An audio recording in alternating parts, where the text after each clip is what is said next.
ഒരു അനിവാര്യമായ information pass ചെയ്യാൻ വേണ്ടി എടുക്കുന്ന വീഡിയോ ആണ്.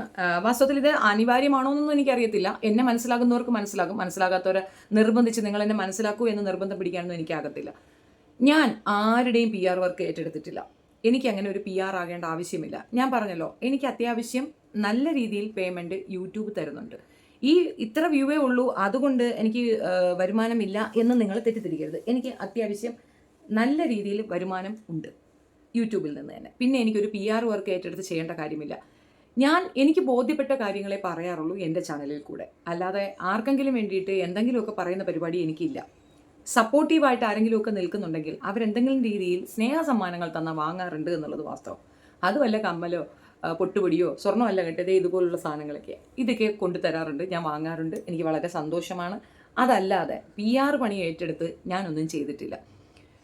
ഞാൻ പറഞ്ഞ കാര്യങ്ങളിൽ എനിക്ക് പൂർണ്ണമായി ബോധ്യപ്പെട്ടത്, ഒരുപക്ഷെ ആരെയും കുറയുമായിരിക്കാം ഞാൻ കാണുന്നത്. ഞാൻ നിരന്തരം ഇരുന്ന് മെനക്കെട്ടിരുന്ന് ബിഗ് ബോസ് കാണുന്ന വ്യക്തിയല്ല. ഇടയ്ക്കിടയ്ക്കാണ് കാണുന്നത്. ചില ദിവസങ്ങളിൽ പൂർണ്ണമായി സമയം കിട്ടുമ്പോൾ കാണും. ഒരമ്മയാണ്, അത്യാവശ്യം ഉത്തരവാദിത്തങ്ങൾ എനിക്കുമുണ്ട്. എൻ്റെ തൊഴിൽ കഴിഞ്ഞിട്ട് എൻ്റേതായ പ്രശ്നങ്ങൾ കഴിഞ്ഞിട്ട് എനിക്ക് കിട്ടുന്ന സമയത്ത് ഞാൻ കാണുകയും റീൽസൊക്കെ വാച്ച് ചെയ്യുകയും ഒക്കെ ചെയ്തതിൻ്റെ പരിണിത ഫലമാണ് ഞാൻ ചെയ്യുന്ന വീഡിയോസ്. എൻ്റെ ബോധ്യങ്ങളാണ് ഞാൻ നിങ്ങളുമായി ഷെയർ ചെയ്യുന്നത്. ഇപ്പോൾ ഞാനൊരു പോസ്റ്റ് ഇട്ടിരുന്നു, അതിൻ്റെ താഴെ വന്ന കമൻസ് എമ്മാതിരി ഇത്രയും പ്രയാസം നിങ്ങൾക്കുണ്ടായി എന്നുള്ളത് എനിക്ക് മനസ്സിലായില്ല. അപ്പോൾ എൻ്റെ CPക്കകത്ത് ഞാനൊരു പോസ്റ്റ് ഇട്ടിരുന്നു. അതിൻ്റെ റീസൺ, എനിക്ക് ഒരു കോൾ വന്നിരുന്നു വിദേശത്തു നിന്നാണ്, ദുബായിൽ നിന്നാണ്. രണ്ട് പേരുണ്ട് ഞങ്ങൾ എന്ന രീതിയിൽ. അപ്പോൾ അതിൻ്റെ ഡീറ്റെയിൽ വേണമെങ്കിൽ ഞാനിവിടെ വെക്കാം, പക്ഷേ എനിക്ക് താല്പര്യമില്ല, കാരണം അവരുടെ നമ്പർ റിവീൽ ചെയ്യാൻ ഇഷ്ടമില്ല. അതിലും പ്രൈവറ്റ് കോൾ വിളിച്ചാൽ ഐ വിൽ ഗീവ് യു. അപ്പോൾ അവർ എന്നോട് ചോദിച്ച ചോദ്യം, ആർക്കെങ്കിലും അങ്ങനെ ഒരു കൺഫ്യൂഷൻ ഉണ്ടെങ്കിൽ നിങ്ങൾക്ക് വോട്ട് ചെയ്യാൻ സഹായകരമാകട്ടെ എന്ന് കരുതി ആ ഒരു നമ്പർ മറ്റൊരു ആളെ എനിക്ക് ഇൻസ്റ്റാഗ്രാമിൽ തന്നതാണ്. അത് കൊണ്ടുവന്ന് ഞാൻ ഷെയർ ചെയ്തു. ആ തന്ന ആളെ എനിക്കറിയത്തില്ല, ഞാൻ അവരുമായിട്ട് യാതൊരു സഹകരണവും ഇല്ല. അവരെന്നോട് പറഞ്ഞ കാര്യം ഇതാണ്, ഇത് അനുമോളുടെ അവരുടെ പേജിൽ, ഇൻസ്റ്റാഗ്രാം പേജിൽ, ബൈ ദ വേ അനുമോളുടെ ഇൻസ്റ്റാഗ്രാം പേജ് ഞാൻ ഫോളോ ചെയ്യുന്നത് നിങ്ങൾ പോയി നോക്കുക. ഞാൻ അതുപോലും ചെയ്യുന്നില്ല. അനുമോളുടെ ചാനൽ അത് ഞാൻ സബ്സ്ക്രൈബ് ചെയ്തിട്ടില്ല. ഞാൻ അങ്ങനെ എനിക്ക് തോന്നിയ കാര്യങ്ങളാണ് ഞാൻ പറഞ്ഞത്. അനുമോളെ ഇതിനു മുമ്പ് ഞാൻ വാച്ച് ചെയ്തിട്ടില്ല. എനിക്ക് ആ കുട്ടിയെപ്പറ്റി നല്ല അറിയത്തില്ല, സത്യം പറഞ്ഞു കഴിഞ്ഞാൽ ഒന്നും അറിയത്തില്ല. ഇപ്പോഴാണ് ഈ ബിഗ് ബോസിൽ വന്ന ശേഷമാണ് ഞാൻ അതിനെ ശ്രദ്ധിക്കുന്നത്. ബിഗ് ബോസിൽ വന്നതിന് മുമ്പ് എനിക്ക് അതിനകത്ത് അറിയാവുന്നത് ആദില നൂറയെ, മസ്താനിയെ അറിയാം. മസ്താനി എനിക്ക് ഭയങ്കര ദേഷ്യമുള്ള ഒരാളായിരുന്നു. ബാക്കി അതിനകത്ത് അക്ബറിനെ ഏതോ ഒരു ഷോയിൽ ഇങ്ങനെ ജയിച്ചു എന്നുള്ളൊരു കാര്യം പറയുന്നത് കേട്ടിട്ടുണ്ട്. വേറെ ആരെയും എനിക്ക് അറിയില്ല. അതിനകത്ത് എനിക്ക് ഒരാളെ അറിയില്ല. ഞാൻ അതിൽ കണ്ട് അതിനകത്ത് അവരെന്ത് ചെയ്യുന്നു അതിനെ റിലേറ്റ് ചെയ്തിട്ട് വീഡിയോ ഇടുന്ന ആളാണ്. അല്ലാതെ എനിക്കിപ്പം അനുമോളുടെ PR വർക്ക് ചെയ്തിട്ട് അങ്ങനെ ഒരു ക്യാരക്ടറല്ല ഞാൻ. ഒരാളെ അനാവശ്യമായി പണം കൊടുത്ത് ഇല്ലാക്കഥ പറഞ്ഞ് പുകഴ്ത്തി ഇതാക്കി കൊടുക്കുന്ന സ്വഭാവം എനിക്കില്ല. ഞാൻ എൻ്റെ കുഞ്ഞുങ്ങളോട് പോലും ഇത് ചെയ്യാറില്ല. തോറ്റാൽ തോൽവി നമ്മുടെ ജയത്തിന് മുൻപുള്ള സംഗതിയാണ്. നിങ്ങൾ തോൽവിയിൽ നിന്ന് പഠിക്കണമെന്നല്ല, നിർബന്ധം പിടിക്കാറില്ല, തല്ലാറില്ല, വഴക്ക് പറയാറില്ല. അല്ലാതെ എൻ്റെ മകൻ ഭയങ്കര കേമനാണ് എന്നോ അല്ലെങ്കിൽ എൻ്റെ മക്കൾ ഭയങ്കര കേമരാണ് എന്ന് എവിടെയും പറയാറില്ല. തോൽവികൾ ഉണ്ടാവും, അതിൽ നിന്ന് പഠിക്കണം, അതിൽ നിന്ന് കരകയറണം, മുന്നേറണം എന്നേ പറയാറുള്ളൂ. എൻ്റെ വേ ഓഫ് ടോക്ക് അല്ലെങ്കിൽ എൻ്റെ വേ ഓഫ് ലൈഫ് അതറിയുന്നവർക്കറിയാം. അത് എനിക്കതിനൊരു എക്സ്പ്ലനേഷൻ കൊടുക്കണ്ട. എന്നെ മനസ്സിലാകാത്തവർക്ക് ഞാൻ PR ആണെന്ന് തോന്നും. എനിക്കതിനകത്തൊന്നും പറയാനൊക്കത്തില്ല. ഞാൻ PR അല്ല. പക്ഷേ ഇപ്പോൾ ഞാൻ അവൾക്ക് വേണ്ടി സപ്പോർട്ടീവായി സംസാരിക്കുന്നത് കൊണ്ട് നിങ്ങൾക്ക് ഞാൻ PR ആണെന്ന് തോന്നുന്നുണ്ടെങ്കിൽ yes, I am a PR എന്നാ പറഞ്ഞത്. ഒരു കാരണവശാലും അല്ല. അപ്പോൾ ഇതിനകത്ത് കുറേ കമൻസ് വന്നിട്ടുണ്ടായിരുന്നു. ആരും മൊബൈൽ നമ്പർ കൊടുക്കരുത്, ഭാവിയിൽ ദോഷം ചെയ്യും. പലതരത്തിൽ പുതിയ കാലഘട്ടത്തിൽ നിങ്ങളുടെ നമ്പർ നിങ്ങളുടെ ഐഡൻറ്റിറ്റിയാണ്. നിങ്ങളുടെ മൊത്തം ഡാറ്റ ചോർന്നു പോകും. ഒന്നുമില്ലാത്തവനും. ഷെഫീനത്ത, നിങ്ങൾ ഈ പരിപാടിക്ക് നിൽക്കരുത്, സ്നേഹത്തോടെ അഭ്യർത്ഥിക്കുന്നു, വിത്തിലാവും. ഇത് നിസാർ മുഹമ്മദാണ്. ഇങ്ങനെ കുറേ പേര്, ഒത്തിരി പേര് സ്നേഹത്തോടു കൂടി തന്നെ വന്ന് നമ്മളടുത്ത് പറയുന്നുണ്ട്, ബിഗ് ബോസിനാണ് ഞങ്ങൾ വോട്ട് ചെയ്യുന്നത്. അത് ശ്രീരാഗ് പറഞ്ഞതാണ്. ആർക്ക് വോട്ട് ചെയ്താലും വലിയ ഗുണമൊന്നും പ്രേക്ഷകർക്കില്ല, സത്യമാണ്. പൈസ ഒന്നും കിട്ടാൻ പാടില്ല, ബിഗ് ബോസിന് ഇരിക്കട്ടെ വോട്ട്. ഇതൊക്കെ കേട്ടിരിക്കുന്നതാണ് ക്ഷമയ്ക്കുള്ള വോട്ട്, അതും കറക്റ്റാണ്. ആരും കൊടുക്കരുത്, ഇഷ്ടമുള്ളവർക്ക് വോട്ട് ചെയ്യും. സുരഭി ഇട്ടിരിക്കുന്നതാണ്. എന്തൊരാവശ്യമാണ് നമുക്ക് നമ്മുടെ നമ്പർ വല്ലവർക്കും കൊടുക്കണം പോലും. ആര് ജയിച്ചാൽ നമുക്കെന്ത്, PR-ന് പ്രയോജനം. ഇത് നിങ്ങൾക്ക് ഫോർ യുവർ കൈൻഡ് ഇൻഫർമേഷൻ, എൻ്റെ പോസ്റ്റ് നിങ്ങൾ ശരിക്കും ശ്രദ്ധിച്ചില്ല എന്നാണ് ഞാൻ ഇതിൽ നിന്ന് മനസ്സിലാക്കുന്നത്. എൻ്റെ പോസ്റ്റ് ഇങ്ങനെയാണ്: ജിയോ ഹോട്ട്സ്റ്റാർ ഇല്ലാത്ത ഇന്ത്യൻ മൊബൈൽ നമ്പർ ഉള്ളവർ വാട്സപ്പിൽ ബന്ധപ്പെടുക. അതൊരു സപ്പോർട്ടീവ് ഡോക്യുമെൻ്റ് ആണ്. എന്നോട് വന്ന് എൻ്റെ ഇൻബോക്സിൽ ചോദിച്ചവർക്ക് വേണ്ടിയിട്ട് ഞാൻ പോസ്റ്റ് ചെയ്തതാണ്. നിങ്ങൾ ആര് നമ്പർ ഞാൻ പറഞ്ഞത് മുന്നേ കൊടുക്കണ്ട. നിങ്ങൾക്ക് അനുമോൾക്കോ അനീഷിനോ അക്ബറിനോ ആർക്ക് വേണോ വോട്ട് ചെയ്യാം. അവിടെ ഇരുന്നുകൊണ്ട് വോട്ട് ചെയ്യാൻ പറ്റുന്നില്ല എന്ന് കോൺസ്റ്റൻ്റ്ലി എനിക്ക് കമൻസ് വരുന്നുണ്ടായിരുന്നു. അതേപോലെ തന്നെ എനിക്ക് വാട്സപ്പിൽ മെസ്സേജ് വരുന്നുണ്ടായിരുന്നു. എനിക്ക് ഇതിൻ്റെ ഞാൻ അവർക്ക് കൊടുത്ത മെസ്സേജ് വളരെ ക്ലിയറാണ്. എനിക്ക് ഇതിനെപ്പറ്റി ഗ്രാഹ്യമില്ല, എനിക്ക് അറിയില്ല എന്ന് എന്നെ പറഞ്ഞത്. ഇനി അനുമോളെ ബേസ് ചെയ്തിട്ട് ഒത്തിരി പേര് വിളിക്കുന്നുണ്ട്. പലരും സത്യം പറഞ്ഞു കഴിഞ്ഞാൽ അവരുടെയൊക്കെ ഒരു മൈൻഡ് സെറ്റ് എന്ന് പറഞ്ഞാൽ ചിലർ പൊട്ടിക്കരയാറുണ്ട്, സങ്കടം കൊണ്ട്. അമ്മമാരാണ് ഏറെ വിളിക്കാറ്. എനിക്കൊരു അമ്മ പിന്നെ ഡൽഹിയിൽ നിന്ന് വിളിക്കും. സത്യം പറഞ്ഞാൽ ആ ഫോൺ എടുത്തില്ലെങ്കിൽ അവർ കരയും. അങ്ങനത്തെ ഒരു ടൈമാണ് അവർക്ക്. അങ്ങനെ കുറേ പേര് സെൻറ്റിമെൻ്റായി ഇതിനകത്ത് ഭയങ്കരമായിട്ട് ഇൻവോൾവ്ഡ് ആണ്. ഞാൻ അവർക്കൊക്കെ ഒപ്പം നിൽക്കുന്നു എന്നതിനപ്പുറം ഈ ഒരു വിഷയം കഴിഞ്ഞാൽ അനുമോൾ ആരോ ഞാനാരോ, എനിക്കതിനകത്ത് യാതൊരു ഭാഗവുമില്ല. സിബിൻ പോയി, എനിക്ക് സിബിനെ ഭയങ്കര ഇഷ്ടമായിരുന്നു. അതിനകത്ത് അയാൾ ചെയ്ത പെർഫോമൻസ് ഇഷ്ടമായിരുന്നു. അതുകൊണ്ട് ഞാൻ അവന് സപ്പോർട്ട് പറഞ്ഞു. റോബിൻ, എനിക്ക് ആദ്യം റോബിൻ്റെ അലർച്ച ഇഷ്ടമില്ല, അത് ഞാൻ തുറന്നു പറഞ്ഞ ആളാണ്, എനിക്കിഷ്ടമില്ല. പക്ഷെ പിന്നീട് അയാളുടെ ആറ്റിറ്റ്യൂഡ്, അവനോട് സംസാരിക്കുമ്പോൾ അവനോട് ഇടപഴകുമ്പോൾ നല്ലൊരു പയ്യൻ, എനിക്കിഷ്ടമാണ്, എൻ്റെ മോനെ പോലെയാ. അതുകൊണ്ട് എനിക്ക് ഭയങ്കര സന്തോഷമാണ്. അവനെ പറ്റി പറയാനും ഇഷ്ടമാണ്. നമുക്കൊരു ഇതുണ്ടാവും, നമ്മുടെ എക്സ്പീരിയൻസിൽ നമുക്ക് പറയാനെ കൊണ്ട് പറ്റുള്ളൂ. ഇനി അടുത്തത് എന്താണെന്ന് പറഞ്ഞു കഴിഞ്ഞാൽ, ഈ അനുമോളുടെ PR അല്ലെങ്കിൽ അനുമോൾക്ക് വേണ്ടി സംസാരിക്കുന്നു എന്നൊക്കെ പറഞ്ഞ് പലരെയും ഈ കമൻസ് എഴുതുന്നവരെയൊക്കെ ഡീഗ്രേഡ് ചെയ്തത് കൊണ്ടൊന്നും ആരും പിന്നോട്ട് പോവില്ല. ഇവിടെയുള്ള മെജോറിറ്റി ആൾക്കാർ അനുമോളെ ഇഷ്ടപ്പെടുന്നവരാണ്. വോട്ടിങ്ങിൽ അനീഷാണ് മുൻപന്തിയിൽ നിൽക്കുന്നത്. അത് അനീഷിനോടുള്ള ഇഷ്ടം കൊണ്ട് തന്നെയല്ലേ? അത് നിങ്ങൾ PR എന്താ പറയാത്തേ? അവർക്ക് PR ഉള്ളതുകൊണ്ടാണ് അയാൾ ജയിക്കുന്നത്. ഇഷ്ടമാണ് അവിടെ കൊണ്ടുവന്ന് ജയിപ്പിക്കുന്നത്. കഴിഞ്ഞതിൽ എനിക്ക് ഒട്ടും ഇഷ്ടമില്ലാത്ത ഒരാളാണ് ജയിച്ചത്. അഖിൽമാരാനെ എനിക്ക് തീർത്തും ഇഷ്ടമില്ല, വെറുപ്പാണ്. ഞാൻ ശോഭയ്ക്ക് വേണ്ടി സംസാരിച്ചതാണ്.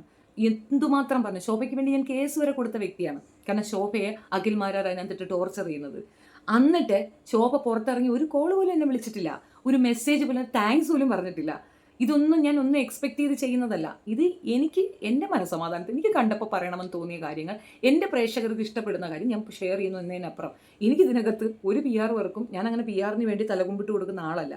തെറ്റിനെ തെറ്റ് എന്ന് പറഞ്ഞ് തന്നെയാണ് ശീലം. ഷാനവാസിനായിരുന്നു എനിക്ക് ഇതിനകത്ത് ഏറ്റവും ഇഷ്ടപ്പെട്ട ആൾ.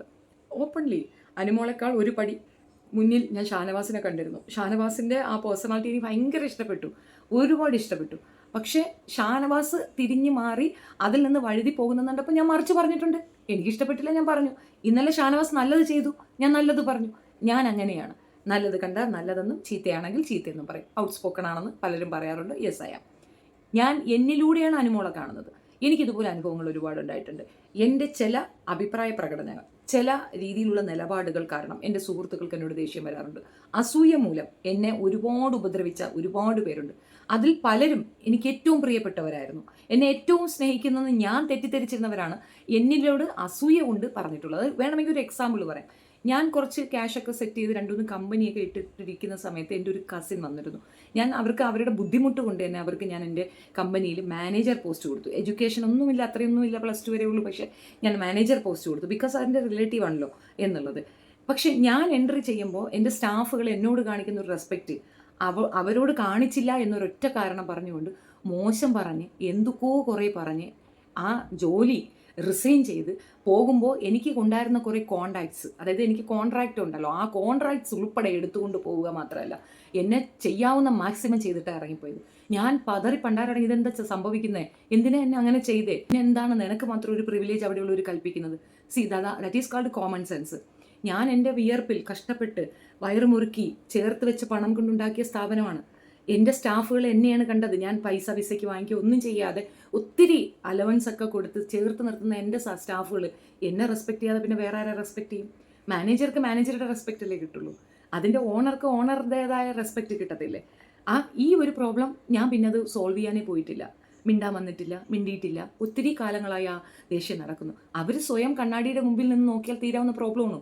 അവർക്ക് സ്വയം മനസ്സിലാക്കി എടുക്കാവുന്ന ഒരു പ്രശ്നമാണ്. എന്തുകൊണ്ട് അങ്ങനെ വന്നു? അവരവരുടെ കഴിവ് കൊണ്ടല്ലേ അവിടം വരെ എത്തിയത്. ഒരാൾക്ക് കഴിവ്, പിന്നെ ഒരാളുടെ കഴിവ് തന്നെ മറ്റൊരാൾക്ക് ഉണ്ടാകണമെന്നില്ലല്ലോ. എനിക്ക് 2 കുട്ടികളാണ്, 2 വ്യത്യസ്തരാണ്, വളരെ വ്യത്യസ്തതയുള്ള 2 മക്കളാണ്. 2 പേരും, ഒരാൾ രാത്രി ഒരാൾ പകൽ, ഇതാണ്. എനിക്കവരൊന്നാണ്. അപ്പോൾ അമ്മയ്ക്ക് മാത്രമേ അത് അങ്ങനെ കൺസിഡർ ചെയ്യാൻ പറ്റൂ. ബാക്കി ആർക്കും അങ്ങനെ ഒരാളെ ഇവരുടെ മകളാണ്, ഇങ്ങനെ തന്നെ പാടുള്ളൂ എന്ന് പറയാനൊക്കത്തില്ല. അവളുടെ കഴിവ് കൊണ്ടാണ് അവൾ ആ നിലയിലെത്തിയത്. അതേ വേയിൽ കൂടെ വന്നവളാണ് ഞാൻ. പലപ്പോഴും ഒറ്റപ്പെട്ട് നിൽക്കേണ്ടി വന്നിട്ടുണ്ട്. ആത്മാർത്ഥമായി പറയുകയാണ്, ഒറ്റപ്പെട്ട് ഒരുപാട് നേരം നിൽക്കേണ്ടി വന്നിട്ടുണ്ട്. മനസ്സുകൊണ്ട് നമുക്കൊരു വിങ്ങൽ വരും. ഇപ്പം ഞാനത് യൂസ്ഡാണ്, എനിക്കത് ഇഷ്ടമാണ്. ഇപ്പോൾ തനിച്ച് നിൽക്കുന്നതാണ് എനിക്കിഷ്ടം. അതെന്തുകൊണ്ടെന്നറിയാമോ? ഒരാളോട് നമ്മൾ സഹകരിച്ച് അയാളുമായി കൂടുതൽ അടുത്ത് അയാൾ നമുക്കിട്ട് പിന്നിൽ നിന്ന് ആഞ്ഞൊരു കുത്തി അയാൾ ഇറങ്ങിപ്പോകുന്നതിലും ഭേദം ഇതാണ് എൻ്റെ നിലപാടെന്നുള്ള രീതിയിൽ തനിച്ച് നിൽക്കുന്നതല്ലേ ശരി. എനിക്ക് വേണ്ടത് ഞാൻ സമ്പാദിക്കുന്നുണ്ട്, എനിക്ക് വേണ്ട സന്തോഷം ഞാൻ കണ്ടെത്തുന്നുണ്ട്. പിന്നെന്തിനാണ് എനിക്ക് ഈ ആവശ്യമില്ലാത്ത കൂട്ടുകെട്ടുകൾ? എനിക്കിപ്പോൾ ഒരിടത്ത് പോകണമെങ്കിൽ തനിച്ച് യാത്ര ചെയ്യും, അതാണ് സുഖം. ഒരാളെ വിളിക്കുക, അവരുടെ സമയം കണ്ടെത്തുക, അവർ പറയുന്ന സ്റ്റേറ്റ്മെൻറ്റിന് അടിയുണ്ടാക്കുക, അവരുടെ രാഷ്ട്രീയപരമായ കാഴ്ചപ്പാടിൽ ഡിഫറൻസ് വരിക, അവരുടെ ചിലരോടുള്ള ആറ്റിറ്റ്യൂഡ് ഡിഫറൻസ് ആയിരിക്കും. ഇതൊന്നും വേണ്ടല്ലോ. അത്തരം എൻജോയ്മെൻറ്റ്സ് വേണ്ടാന്ന് വെച്ചു. അത്രയേ ഉള്ളൂ. ലൈഫിൽ നമ്മൾ വേണ്ടാന്ന് വെക്കുന്ന പല കാര്യങ്ങൾക്കും കാരണദൂതൻ നമ്മളുടെ കഴിവ് കൂടെയാണ് എന്നുള്ളതാണ്. നമ്മളുടെ കഴിവിനെ മറ്റുള്ളവർക്ക് ഉൾക്കൊള്ളാൻ പറ്റാത്ത തരത്തിൽ അവരുടെ ഉള്ളിലേക്ക് ഇറങ്ങി നിൽക്കുന്ന അസൂയ കൊണ്ട് ഒരുപാട് വേദന അനുഭവിക്കേണ്ടി വന്ന ഒരു വ്യക്തിയാണ് ഞാൻ. അതുകൊണ്ട് മാത്രമാണ് എനിക്ക് അവളിൽ എന്നെ കാണാൻ കഴിഞ്ഞത്. അവൾക്ക് മിസ്റ്റേക്ക് ഇല്ലാന്ന് ഞാൻ പറയില്ല, ഒരുപാടുണ്ടാകാം, ഞാനത് കാണാൻ ആഗ്രഹിക്കുന്നില്ല. നമ്മൾ അങ്ങനെയല്ലേ. ഇപ്പോൾ നമ്മളൊരു വിവാഹ ബന്ധത്തിൽ ഏർപ്പെടുന്നു, നമ്മുടെ ഭർത്താവ് കള്ളു കുടിക്കും, സിഗരറ്റ് വലിക്കും, കുറച്ച് ദേഷ്യപ്പെടും, ഒക്കെ ഉണ്ടെങ്കിലും പെണ്ണുങ്ങൾ സഹിക്കുന്ന കണ്ടിട്ടില്ല. എന്തുകൊണ്ടാണ്? നമുക്കവരെ ഭയങ്കര ഇഷ്ടമാണ്. ഇഷ്ടമുണ്ടെങ്കിൽ അവരുടെ നെഗറ്റീവ്സ് നമുക്കൊരു വലിയ കാര്യമാവത്തില്ല. അത് അഡ്ജസ്റ്റ്മെൻ്റ് ആണോ അണ്ടർസ്റ്റാൻഡിങ് ആണോ എന്ന് ചിന്തിക്കുക. ഞാൻ അണ്ടർസ്റ്റാൻഡിങ് ചെയ്യുന്ന വ്യക്തിയാണ്. എനിക്ക് അനുമോളെ ഭയങ്കര ഇഷ്ടമാണ്, ഭയങ്കര ഇഷ്ടമാണ്. അതിനേക്കാൾ ഉപരി എനിക്ക് ലക്ഷ്മി ഇഷ്ടമാണ്. ഒരുപക്ഷെ ലക്ഷ്മി അവിടെ കണ്ടിന്യൂ ചെയ്തത് എൻ്റെ വോട്ട് ലക്ഷ്മിക്കായിരിക്കും. നിലപാടുള്ള, ശക്തമായി പ്രതികരിക്കുന്ന, മോങ്ങി ആവശ്യമില്ലാത്ത ടെൻഷൻ അടിച്ച് ഇല്ലാത്ത പ്രശ്നം ഉണ്ടാക്കി അത് ക്വിറ്റ് ചെയ്ത് ഇറങ്ങി വരാതെ അവിടെ തനിച്ച് നിന്ന് പൊരുതുന്ന അവളോട് എനിക്ക് റെസ്പെക്റ്റ് തന്നെയാണ്. സ്ത്രീപക്ഷമാണ് ഞാൻ. എനിക്ക് പെൺകുട്ടികൾ സ്ട്രോങ് ആയി നിൽക്കുന്ന പെൺകുട്ടികളോട് റെസ്പെക്റ്റാണ്, ഇഷ്ടമാണ്. അത് കണ്ടുകൊണ്ടിരിക്കാനൊരു സുഖമാണ്. അതുകൊണ്ട് മാത്രമാണ്. അപ്പോൾ വേണമെന്നുള്ളവർക്ക് വിശ്വസിക്കാം, അല്ലാത്തവർക്ക് എന്നെ ഡിഗ്രേഡ് ചെയ്യാം, പറയാം. ഇതുപോലെ വന്ന് നിങ്ങൾ പൈസ വാങ്ങിയിട്ടുണ്ട്, അതിനകത്ത് ഒരു കമൻറ്റ് എനിക്ക് ഭയങ്കരമായിട്ട് ഫീൽ ചെയ്തു. 5 10 വാങ്ങിയിട്ടുണ്ടെങ്കിൽ ഓക്കെ എന്ന്. പലരും അടിച്ചു പറയുന്ന ഒരു കാര്യമാണ് ഞാൻ പൈസ വാങ്ങിയെന്ന്. എൻ്റെ ബാങ്ക് സ്റ്റേറ്റ്മെൻറ്റ് വേണോ? നിങ്ങളെടുത്ത് നോക്കൂ. അങ്ങനെയൊന്നും ഞാൻ ആരുമായിട്ട് ഒരു ടച്ചപ്പും ഇല്ല. പിന്നെ എനിക്ക് ഒരു കൺസേണും കൊണ്ടുണ്ട്. തിരുവനന്തപുരം എൻ്റെ നാടാണ്, തിരുവനന്തപുരത്ത് നിന്ന് വന്നവളാണ് അവൾ. ആ ഒരു കൺസേൺ അവളോട് ഉണ്ട് തന്നെയാണ്. അപ്പോൾ ചോദിക്കും വേറെ ആൾക്കാരില്ലേന്ന്. പക്ഷേ അവർക്ക് ജയിച്ചു വന്നാൽ അങ്ങനെ തന്നെ ഉണ്ടാവും.